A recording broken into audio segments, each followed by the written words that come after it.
নমস্কার বন্ধুরা, আশা করি আপনারা সকলে ভালো আছেন। আমি কিন্তু ভালো আছি। কদিন আগে আমার ভীষণ ঠান্ডা লেগেছিলো, আপনাদের জানিয়েছিলাম। আগে ভিডিওতে আপনারা জেনেছেন। তো যাই হোক, আমি এখন সুস্থ আছি মায়ের কৃপায়, মায়ের আশীর্বাদে আমি ভালো আছি।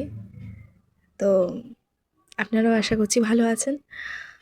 আজকে যে ভিডিওটি আপনাদের সাথে আমি আলোচনা করব, সেই ভিডিওটি হচ্ছে মা কালীর পক্ষ থেকে যে বার্তাগুলো রয়েছে সেগুলি আমি আপনাদেরকে বলবো। তো ভিডিওটা যারা এখন দেখছেন ভালো করে দেখবেন, চাইলে একটু আস্তে ধীরে ভালো করে শুনবেন, কথাটা স্কিপ ভিডিওটা করবেন না, একটু ধীরে ধীরে শুনবেন। তো যারা এখন ভিডিওটা দেখছেন তাদের জীবনের বিষয় নিয়ে এখন একটু আলোচনা করব। তারা না এখন ভীষণ চিন্তিত আছেন, একটু মাইন্ডটাকে হালকা করে নিন, ঠিক আছে? তো এই চিন্তার কারণ বিভিন্ন রকম থাকতে পারে, সমস্যা সেটা পরিবারের ক্ষেত্রে হতে পারে, আপনার জীবনের কেরিয়ারের ক্ষেত্রে হতে পারে, পড়াশোনার ক্ষেত্রে হতে পারে।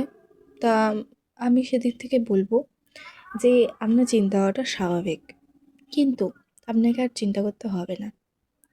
আপনার ভালো সময় আসতে চলেছে, শুভ সময় আপনার শুরু হবে। আজ থেকে 3 দিন পর কিন্তু আপনার শুরু হবে শুভ সময়।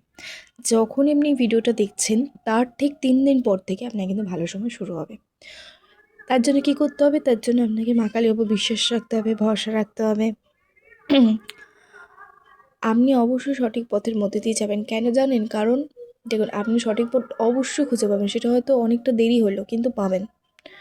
আপনি যতটাই সমস্যার মধ্যে দিয়ে যান না কেন, সমস্যা আসে যেমন, সমস্যা কিন্তু চলেও যায়। সমস্যা হলে সমাধানও আছে, এটা কিন্তু বুঝতে হবে। দ্বিতীয়ত, ভগবানের প্রতি যারা বিশ্বাস রাখে তারা কোনো দিন পথ হারাবে না, তারা ঠিক নিজের পথ খুঁজে পাবে, হয়তো একটু দেরি হবে, ঠিক আছে? আপনি পরিশ্রম করছেন, অবশ্যই পরিশ্রমের ফল পাবেন। আপনি যেটি চাইছেন সেটিই হবে, কিন্তু হতে পারে একটু দেরিতে। এবার হচ্ছে এই যে আপনি যেটা চেয়েছিলেন বা যেটা করতে গেছিলেন সেটা হলো না কেন বা হয়নি কেন, সেই নিয়ে কিন্তু আপনি চিন্তিত আছেন এখন। সেটা হতে পারে আপনি পরিবারের সমস্যায় ভুগছেন, কোনো ঝামেলা ঝঞ্ঝাট হচ্ছে। সেটা কেন হচ্ছে? সেটা হচ্ছে কারণ আপনার শত্রুপক্ষ আপনার ভালো চায় না। এবার কে শত্রু সেটা তো আপনি ভালো জানবেন। কিন্তু আমরা অনেক সময় বুঝতে পারি না যে আমাদের আপনজনদের মধ্যে অনেকে শত্রু হয়ে থাকে। কেন জানেন?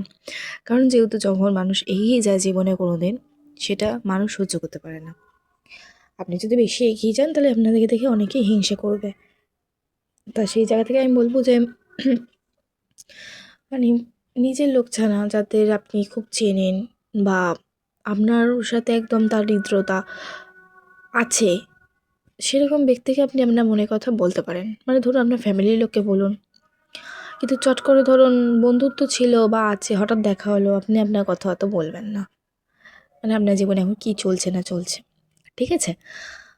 তো এক্ষেত্রে আমি আরেকটা কথা বলতে চাই যে আপনার দারিদ্রতা কাটতে চলেছে। আপনি যে সমস্ত সমস্যার মধ্যে দিয়ে যাচ্ছিলেন সবই কিন্তু ধীরে ধীরে না আস্তে আস্তে দেখবেন অস্পষ্ট হয়ে যাচ্ছে, মানে সবই দূরে চলে যাচ্ছে আপনার থেকে। কিন্তু এটা করতেও তো, এটা যেতেও তো টাইম লাগে না? তো সেই জন্য আপনাকে কী করতে হবে? ধৈর্য ধরতে হবে এবং শান্ত হতে হবে। অতিরিক্ত চিন্তা, অতিরিক্ত আমি একটা সমস্যার মধ্যে দিয়ে যাচ্ছি এরকম ভাবলে চলবে না। আপনি মনে করুন, এখন থেকে মনে করতে থাকুন যে আপনার সমস্যা সব দূর হয়ে যাচ্ছে। আপনার সমস্যা কী হচ্ছে? সব দূর হয়ে যাচ্ছে। আপনি একটি শান্তির জীবনে প্রবেশ করছেন এবং আপনার জীবনে এখন শান্তি আছে। এগুলো যদি আপনি ভাবেন তাহলে কী হচ্ছে বলুন তো? পজিটিভিটিটাকে আপনি অ্যাট্রাক্ট করছেন, এবং যদি আপনি এটা করতে পারেন তখন দেখবেন আপনি জীবনে নেগেটিভিটি বলতে কিছু থাকবে না, এবং আস্তে আস্তে সব নেগেটিভিটি না দূরে চলে যাবে, কেটে যাবে। তো সেটা করতে গেলে আপনাকে আরও একটা কাজ করতে হবে। কী বললাম? তখনই বলেছি, যেটা ফার্স্টেই বললাম, মা কালীর উপর বিশ্বাস রাখবেন, ভগবানের উপর বিশ্বাস রাখবেন, এবং মা কালীকে সকালবেলা উঠে প্রণাম করবেন, মাকে সব মনের কথাগুলো বলবেন, নিজের কষ্টের কথাগুলো মাকে জানাবেন যে আপনার এইরকম দুঃখ আছে মনের মধ্যে। মাকে মাকে না মন থেকে ডাকবেন। মন থেকে যদি আপনি মাকে ডাকেন, অবশ্যই আপনি সাড়া পাবেন। তা আমরা যখন কাউকে মন থেকে ভাবি, আমরা কিন্তু অবশ্যই একটা কিছু বুঝতে পারি যে আমি যে তাকে ভাবছি তার সত্যি একটা কোনো আমার কাছেও ভাইব আসে। তো সেরকমই অনুভব করি আমরা, সেরকমই। তা ভগবানকে যখন আমরা ডাকি, মন থেকে যদি ডাকি না, তাহলে কিন্তু আমরা অনুভব করতে হবে এবং বিশ্বাসটা কিন্তু রাখতে হবে। আপনি যে কাজটা করছেন তার উপর বিশ্বাস রাখতে হবে। হলো না মানে হবে না, এটা কিন্তু না। আপনি যে কাজ করছেন সেটার প্রতি কিন্তু বিশ্বাস রাখতে হবে। তো আমি সেটুকুই বলব। এছাড়া আপনি 3 দিন পর থেকেই দেখতে পাবেন, ভিডিওটি আপনি যখন দেখছেন তার থেকে 3 দিন পর থেকে আপনি দেখতে পাবেন আপনার কিন্তু সময় বদলাতে চলেছে। আপনার দারিদ্রতা থেকে আপনি মুক্তি পাবেন, দুঃখ কষ্ট আপনার দূরে চলে যাবে। এছাড়া আর যদি আপনার পরিবারে কেউ যদি খুব রোগে আক্রান্ত থাকে, সেই রোগ থেকে কিন্তু খুব জলদি সে মুক্তি পেতে চলেছে। মা কালীর কৃপা আপনাদের ওপর সবার ওপর আছে, শুধু বিশ্বাস রাখতে হবে। মা কালী আমাদের সাথে সবসময় রয়েছে, মায়ের আশীর্বাদ সবসময় আমাদের সাথে আছে। আমি শুধু এটুকুই বলবো, নিজের ওপর ভরসা রাখুন, ভগবানের ওপর বিশ্বাস রাখুন, অবশ্যই আপনি সফল হবেন। অবশ্যই কমেন্টে লিখে দিয়ে যাবেন জয় মা কালী। ধন্যবাদ।